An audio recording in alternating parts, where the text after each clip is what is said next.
Itu dia sebahagian daripada mereka pecinta basikal. Tu wajah-wajah biasa di sekeliling awak ya?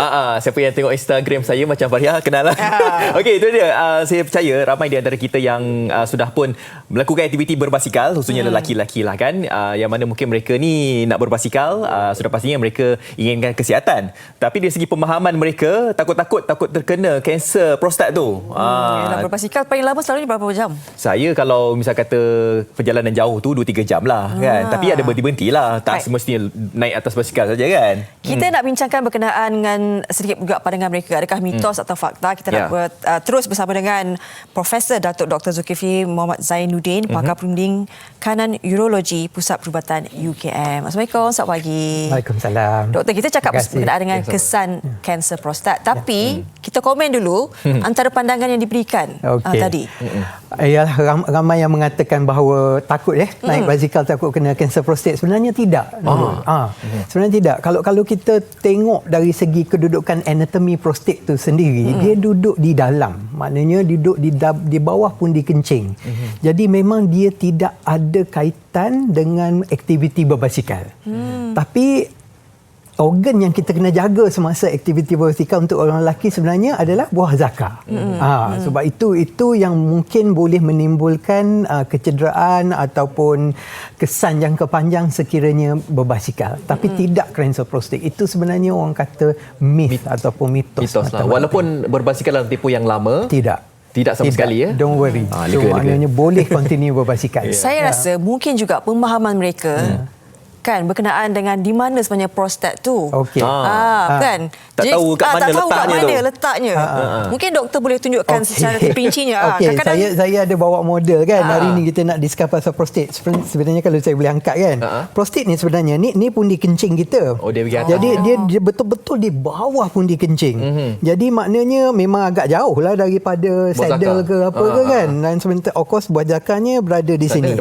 Jadi prostat ni kalau orang muda dia kecil saja, dia macam almond saja, dia punya walnut aja sebenarnya. Dan dia adalah dalam 25 gram saja. Tetapi apabila seorang tu meningkat umurnya, terutama bila dah menjangkau umur 50-an, prostat ni semakin lama semakin membesar. Itu yang maknanya kita kena bincang dan kita perlu tahu bahawa prostat ni dia tak mengganggu orang muda lah. Dia selalunya akan mengganggu pada umur lebih daripada 50 ke atas. Jadi sebenarnya apa punca sebenarnya kanser prostat ini? Okey.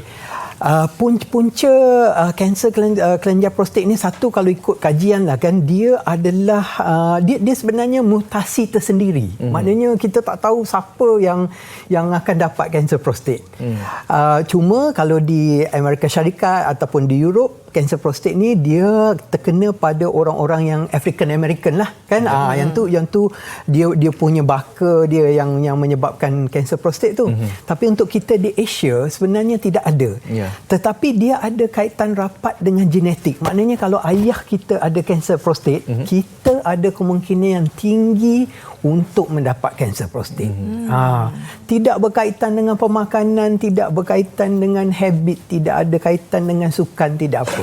Kayaknya sebab ada pemahaman yang saya baca, anda kata kalau kita ni makan makanan yang berlemak dan juga kita ni kerap merokok pun menyumbang juga untuk kanser prostat ni. Sebenarnya of course itu adalah merupakan faktor risiko untuk kanser secara menyeluruh. Maknanya apa-apalah, kanser kolon ke, kanser paru-paru ke, semua.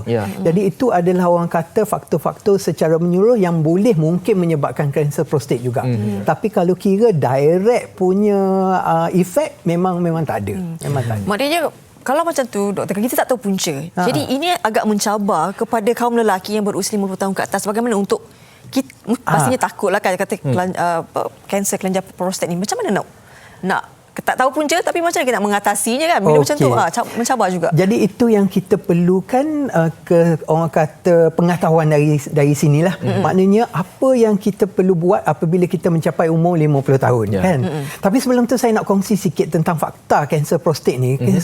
Kanser prostat di negara kita adalah ketiga tertinggi. Tetapi kalau kita bincang pasal kematian, dia adalah kedua tertinggi. Ini adalah kerana pesakit-pesakit prostate cancer yang datang ke hospital datang pada peringkat yang lewat.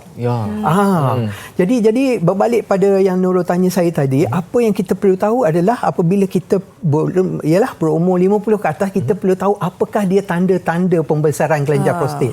Sebab kanser prostat ni dia tak ada tanda yang spesifik. Dia sama saja macam pembesaran kelenjar prostat yang lain, tanda-tanda dia.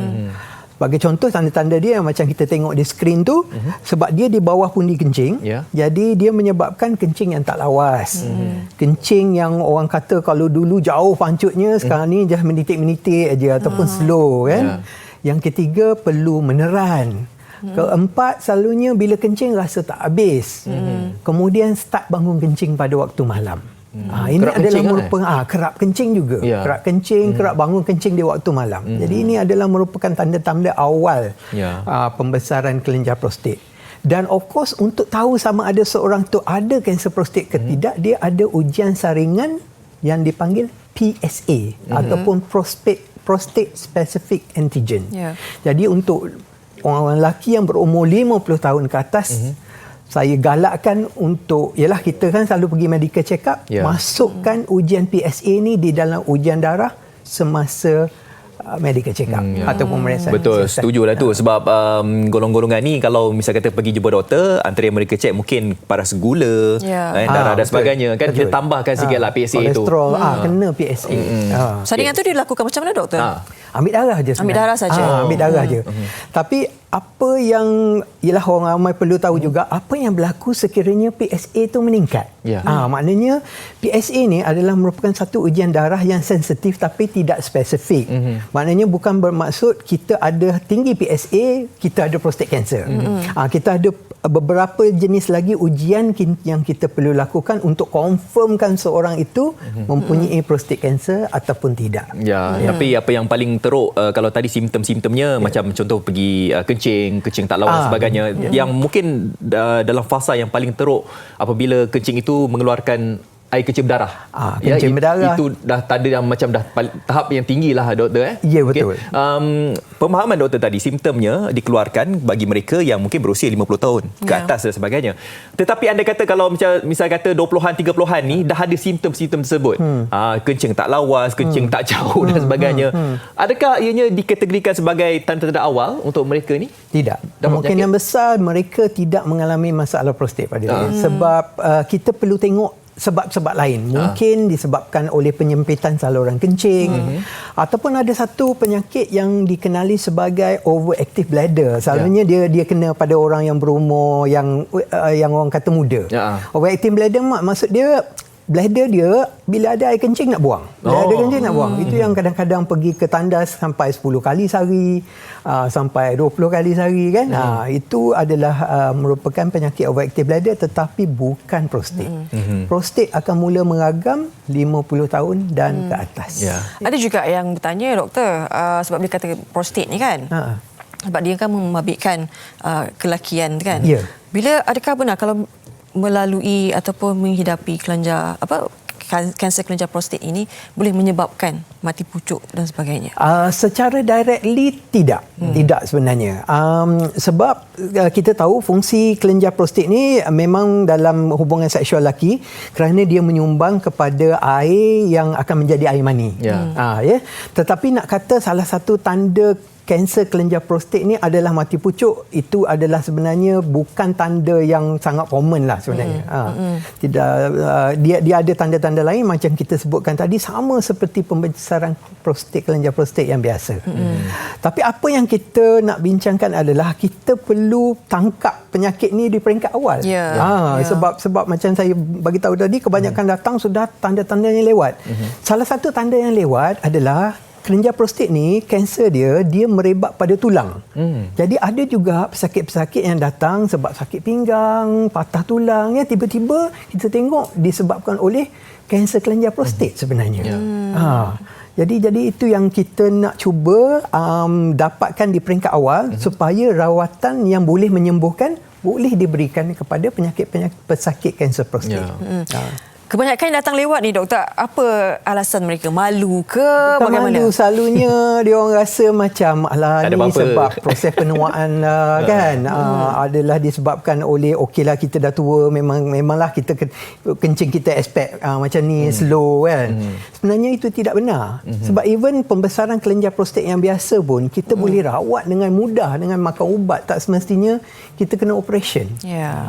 Tapi untuk kanser kelenjar prostat peringkat awal memang kena operation sebab kita nak buang kelenjar tu supaya bebas daripada kanser. Nanti kelenjar tu akan datang lagi atau Kelenjar tu bagaimana? dah tak ada dah. Oh, memang kalau maknanya sekali operation habis lah. kita melakukan pembedahan di mana kita keluarkan kelenjar tu daripada badan pesakit. Apabila dah melakukan pembedahan di kawasan tersebut, memungkinkah akan berlaku ketidaksuburan di bahagian itu? Okey, sebenarnya indirectly tidak, sebab kesuburan ni bergantung kepada buah zakar.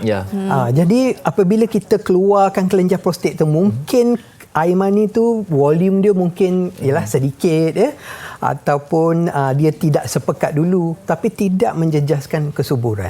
Tapi selalunya pesakit-pesakit yang datang untuk mendapatkan rawatan adalah mereka yang berumur 50 ataupun 60 tahun ke atas lah. Jadi mungkin kesuburan ni bukan satu faktor yang penting lagi pada lelaki tersebut. Faktor paras testosteron tu tinggi pun memainkan peranan juga. Betul? Testosteron yang sebenarnya menyebabkan pembesaran kelenjar prostat. Jadi apabila seorang lelaki tu dia expose lama kan, kita orang lelaki semua ada testosteron. Jadi lama-lama kelamaan prostat tu akan membesar disebabkan oleh akibat daripada testosteron. Jadi disebabkan oleh itu ada satu rawatan untuk pesakit kanser prostat yang di peringkat yang advance lah. Maknanya kita dah tak boleh nak buat operation. Kita beri ubat untuk menurunkan paras testosteron di dalam badan. Sebab kanser prostat ni dia hidup disebabkan oleh testosteron. Jadi kita cuba cut off the testosteron dengan memberi satu ubat yang dipanggil anti-androgen. Sebagai pemahaman individu yang mungkin tidak memahami testosteron tu kan. tak tahu macam mana. Aku ni sebenarnya tinggi ke tak paras itu? Bagaimana doktor nak memahami tentang perkara ini? Okey, sebenarnya of course testosteron ni hormon lelaki. Jadi dia akan memberikan seorang tu sifat-sifat kelakian lah. Maknanya kita ada misai, kita ada pembesaran muscle kan. Jadi untuk kita tahu paras testosteron, kita tak boleh tengok dari segi fizikal. Maknanya kita kena check kita punya testosteron level. Tapi untuk kita tahu testosteron kita ni sudah rendah ataupun tidak, yang juga akan berlaku apabila seorang tu mencecah umur 50-an, adalah dia akan efek apa yang kita panggil libido ataupun nafsu. Nafsu akan mula mengurang apabila testosteron mengurang. Yang kedua, kita selalu merasa letih, kita tak macam vibrant macam dulu apabila kita mengalami masalah kurang testosteron ni. Kadang-kadang kita rasa mengantuk pada masa tengah hari, perut pun dah mula membesar. Itu adalah merupakan tanda-tanda mungkin seorang itu mengalami masalah kekurangan hormon testosteron. Tapi yang penting sekali dari segi libido, dan juga hormon testosteron boleh menyebabkan mati pucuk ataupun erectile dysfunction. Baik. Maknanya kanser ini tidak membabitkan gaya hidup seseorang? Tidak. Tidak ya? Tidak. Ada orang kata disebabkan oleh pemakanan juga kan, kanser prostat. Itulah, pemakanan ni juga kadang-kadang kalori lah, kita ambil makanan yang tidak sihat. Itu juga adalah merupakan faktor utama yang menyebabkan kanser juga di tempat-tempat yang lain. Bagi mengelakkan kita semua ni daripada terkena kelenjar prostat ni, sebagai orang muda kan, mungkin ada langkah-langkah awal yang mungkin kita boleh praktikkan daripada langkah pencegahan pada awal ni sampai kita berusia 50-an tu. Okey, sebenarnya kita tak boleh nak elak kelenjar prostat ni daripada membesar. Maknanya selagi kita ada hormon testosteron di dalam badan kita, at the end of the day prostat kita akan membesar. Cuma kita perlu tahu tentang simptom-simptom awal supaya kita boleh merawat pembesaran kelenjar prostat ni. Kalau kita bercakap tentang kelenjar prostat yang biasa yang bukan kanser, kita ada ubat-ubatan yang boleh sampai mengecilkan kelenjar prostat tu juga. Jadi tanpa pembedahan lah? Tanpa pembedahan. Jadi kita perlu tahu tanda-tanda awal satu. Dan yang kedua, apabila kita merasa bahawa kita sudah ada tanda-tanda tersebut, datanglah berjumpa dengan doktor supaya rawatan awal boleh diberikan. Jadi apa-apa pun kita cuba nak orang kata tangkap pada peringkat yang Awal lah. sebelum terlambat. Maknanya kalau 50 dah cecah umur 50 tu teruslah buat pemeriksaan. Teruslah buat pemeriksaan, ambillah PSA, kita boleh buat ultrasound untuk tengok prostat tu besar mana, kita boleh buat ujian air kencing untuk tengok kelajuan. Jadi benda-benda tu simple je sebenarnya, tapi banyak membantu. Kadang-kadang di antara kita yang mungkin tidak berjumpa dengan doktor, satu lagi mungkin mereka rasa malu, satu lagi mungkin mereka rasa tak apalah dah tua, satu lagi mungkin faktor kos.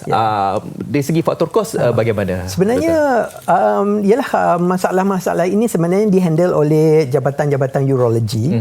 Jadi sebagaimana yang ialah semua orang tahu, jabatan-jabatan urologi ni ada sahaja di hospital-hospital kerajaan.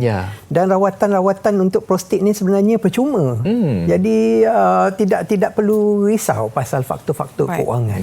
Jadi maknanya percuma je lah untuk datang ke hospital-hospital kerajaan. Okay, bermula sekarang ni, sesiapa yang mungkin dah berusia 50 tahun dan ke atas, bermula sekarang tak perlu tunggu simptom tak apa kan, nak buat ujian pengesanan awal tu ujian darah saja. Jadi bermula sekarang ni perlu kita tahu tentang bahayanya kanser prostat ni, sebab kita tak nak nanti bila dah jumpa doktor dah tahap ketiga dah berbahaya kan.